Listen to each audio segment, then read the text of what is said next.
It all started with a folding chair and a glass of cheap rosé. I was sipping in peace on my porch, minding my business, when I heard the first blast of Britney Spears, loud, unapologetic, and shaking the windows of my soul. At first, I thought it was just a rogue birthday party, maybe someone's misguided aunt hitting her midlife crisis with a DJ and an inflatable unicorn. But nope, this wasn't a one-time circus. It was the beginning of HOA madness. Apparently, my wide, beautiful lawn had become the unofficial party zone for the HOA. Did they ask for permission? Of course not. Did they act like it was their divine right? Absolutely.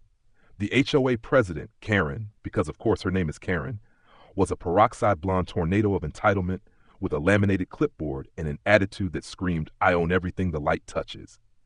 She led the HOA like it was a military operation, but instead of solving real problems, she was more interested in color coordinating mailboxes and sniffing out non-compliant grass links.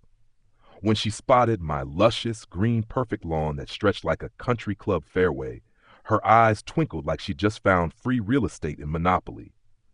The first party was an emergency meeting, she said, but they brought speakers, margaritas, a taco truck, and at least 2 inflatable palm trees. I walked out, calm as a monk, and said, "Hey, this is my property. Please move it elsewhere." Karen didn't even blink. She gave me that tight plastic smile and said, "Oh, don't worry, sweetie, we'll clean up." Sweetie, like I was some toddler interrupting adult time. I should have known then, these people weren't going to stop. The second time, it was a baby shower, a full-on bouncy castle, 35 people, and someone's chihuahua peed on my hydrangeas. I stood there, arms crossed, giving them the look of death, but they acted like I was a ghost. "This space is technically shared," Karen told me with a voice that made nails on a chalkboard sound like Mozart. Shared? I bought this land, paid for it in full, maintained it like a shrine. There was nothing shared about it except the air these lunatics were polluting. By the third incident, I was ready to strangle someone with a garden hose. They were hosting a block-wide summer bash with an actual live band. My sprinkler system went off mid-party, soaking their folding tables, but instead of retreating, they just called it a pool party vibe and kept dancing. I could have called the cops, but you see, I wasn't ready for that yet. I was building something better, something they'd never expect. Karen started walking around like she was queen of my lawn, like pointing at corners and assigning zones to her minions. "Drinks go there, balloons on that hedge, and oh, let's move the DJ booth closer to that bush, better acoustics." I had to clench my jaw so hard I nearly cracked a molar. Every time I confronted her, she responded with either a dismissive wave or a fake laugh so dry it gave me eczema. So I tried reason. I printed maps of the property lines. I left letters. I even brought snacks one evening, thinking maybe diplomacy could work.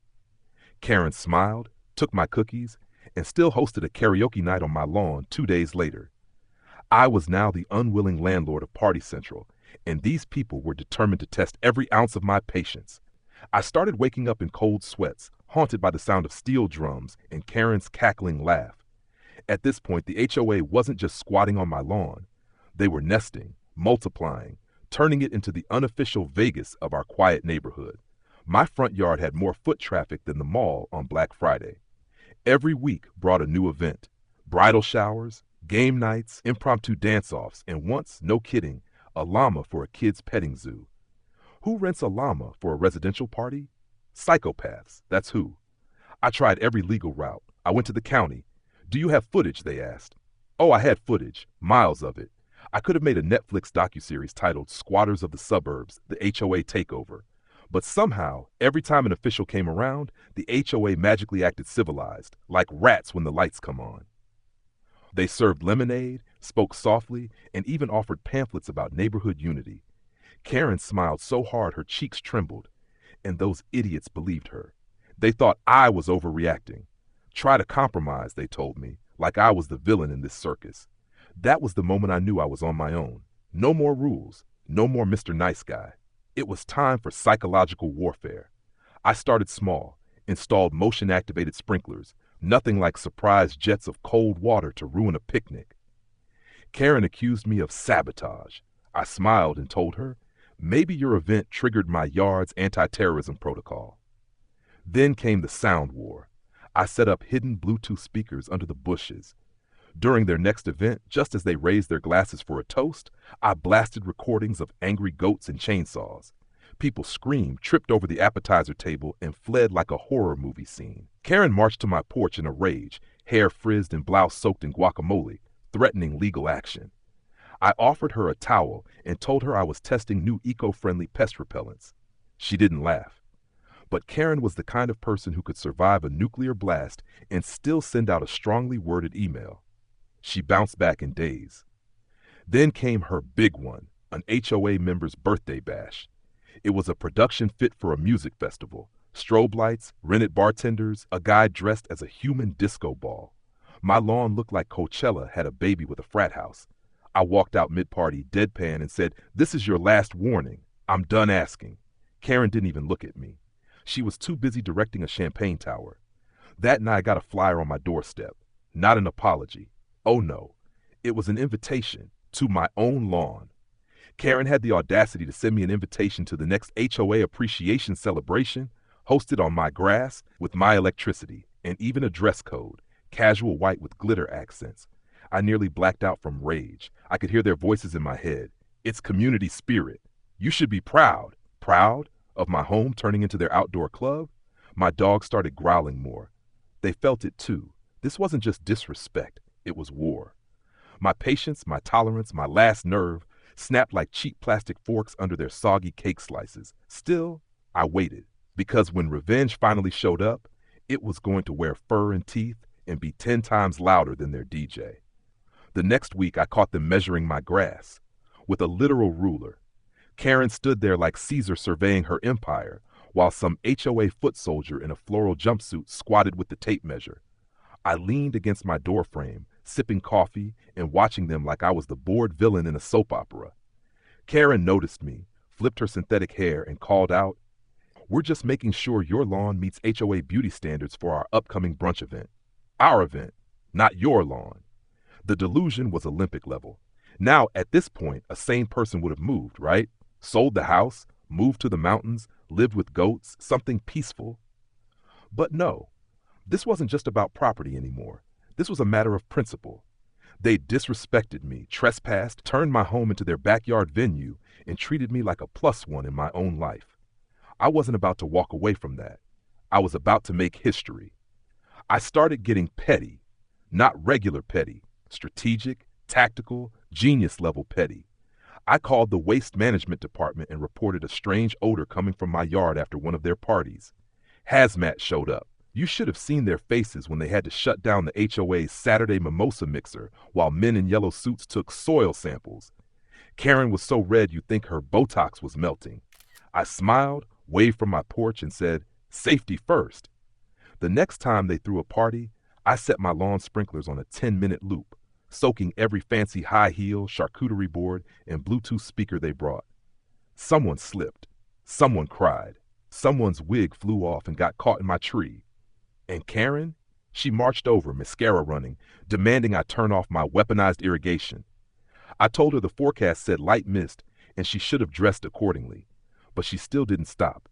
She just got louder, crazier, and weirder.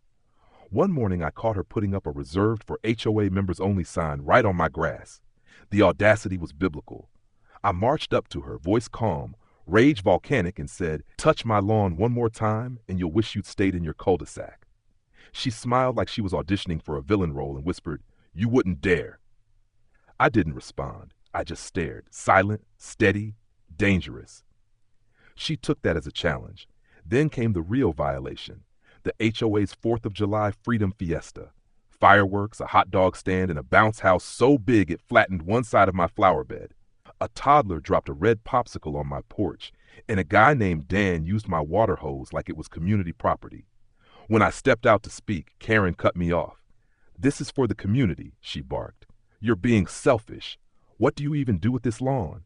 Just let it rot in peace?" That was it. I went back inside, didn't say a word, just smiled like I'd finally cracked the code. I knew what had to be done, and trust me, I wasn't going to make a scene. I was going to make a memory, one they'd never forget. Karen and her HOA army had poked the bear too many times, and next time they crossed the invisible line again, They wouldn't get a warning. They'd get a reckoning. By now, my lawn had hosted more HOA events than the actual community center, which, by the way, sat unused 2 blocks down like a rejected stepchild. I even drove by it one day out of spite and found it completely empty. Not a chair, not a balloon, just echoes of sanity. But that didn't stop Karen. No, she had officially claimed my grass like it was her spiritual domain. It wasn't even funny anymore. It was personal. A week later, I saw the flyer. Not just some crumpled piece of printer paper taped to a lamppost. Oh no, this was a glossy, full-color, laminated abomination titled Darla's Big Birthday Blowout, hosted on the best lawn in the neighborhood. Guess which lawn that was? My picture was in the corner of the flyer, cropped from my Facebook page. They used my own face to promote the madness, and next to it, get this, they added a speech bubble. Can't wait to see everyone. I damn near combusted.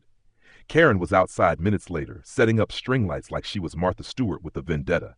Tables were rolled in, decorations unfolded, and a sound crew showed up with what looked like a whole concert rig. I walked out in disbelief. She didn't even pretend anymore. Karen, I said, calm and deadly, this is not your land. Not today. Not ever. She didn't flinch. You're part of this community, she said like I had joined a cult without knowing it. Your lawn is a gift to all of us. And Darla's turning 8. Don't be a buzzkill. Buzzkill? Darla could have turned 80 and I still wouldn't have approved. I walked back inside, slammed the door, and stared at my dogs. My sweet, loyal, terrifying dogs. Let's just say they weren't exactly Pomeranians. They were trained, muscular, and had the kind of bark that could rattle car alarms. They watched me with those big, intelligent eyes like they knew something was coming. I patted their heads and said, soon. I didn't attend the party, obviously. I watched from behind the blinds like a vengeful sitcom character. They brought in a karaoke stage. People were line dancing in my driveway. Someone spilled wine on my welcome mat and tried to mop it with my mail. I heard Karen's voice cutting through the crowd like a knife dipped in glitter. See, doesn't this feel like home?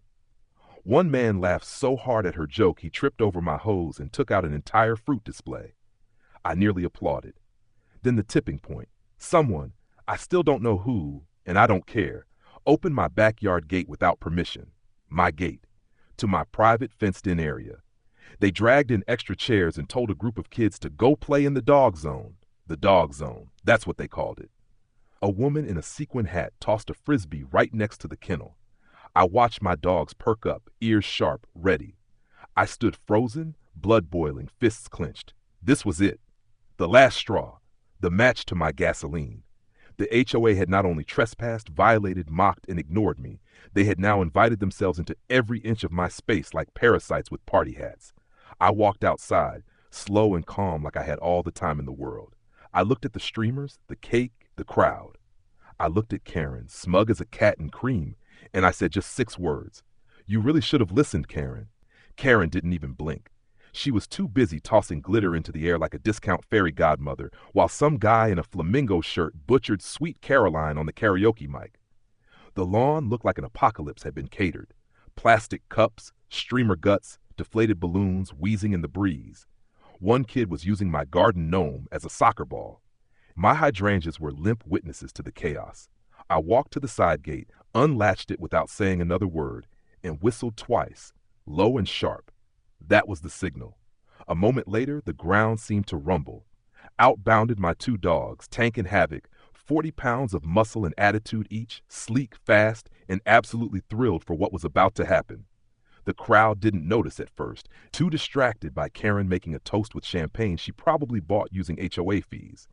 But then Tank let out a bark, deep, guttural, the kind of bark that could make a grown man rethink his life choices. Panic hit the party like a freight train. Paper plates flew. Kids screamed. Someone shouted, "They've got wolves!" Karen dropped her champagne flute, staring at the dogs in horror as they charged. One headed for the cake table, the other for the inflatable bounce house like it owed him money. Balloons exploded. Grown adults tripped over toddlers. A man in cargo shorts dove behind my rose bushes and sobbed like he was in a war zone.